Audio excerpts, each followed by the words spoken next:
জননেত্রী শেখ হাসিনার নেতৃত্বে বাংলাদেশ আওয়ামী লীগ সরকার পরপর 4 বার জনগণ কর্তৃক নির্বাচিত হয়েছে এবং জননেত্রী শেখ হাসিনা অত্যন্ত দক্ষতার সাথে সফলতার সাথে দেশ পরিচালনা করছেন।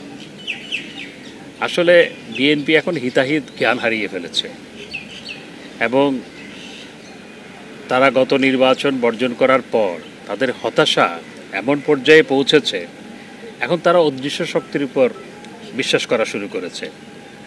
যে তারা এখন, আপনারা জানেন যে ক্ষণে ক্ষণে তারা বিদেশিদের দুয়ারে যায়। এখন কখন তারা যে তাবিজ দুয়ার উপর ভর করে সেটাই আমার প্রশ্ন। এই জন্য এই ধরনের কথাবার্তাগুলো বলছে। জননেত্রী শেখ হাসিনার নেতৃত্বে আওয়ামী লীগ সরকার অত্যন্ত দক্ষতার সাথে দেশ পরিচালনা করছে। মার্কিন যুক্তরাষ্ট্রের সাথে আমাদের সম্পর্ক অত্যন্ত চমৎকার এবং মার্কিন যুক্তরাষ্ট্রের প্রেসিডেন্ট জননেত্রী শেখ হাসিনা পরপর চতুর্থবার দেশের প্রধানমন্ত্রী নির্বাচিত হওয়ার পর তাকে চিঠি লিখেছেন এবং সম্পর্ককে নতুন উচ্চতায় নিয়ে যাওয়ার অভিপ্রায় ব্যক্ত করেছেন। ডোনাল্ড সম্পর্ককে ভিন্ন উচ্চতায় অর্থাৎ নতুন উচ্চতায় নিয়ে যাওয়ার লক্ষ্যেই আসছেন।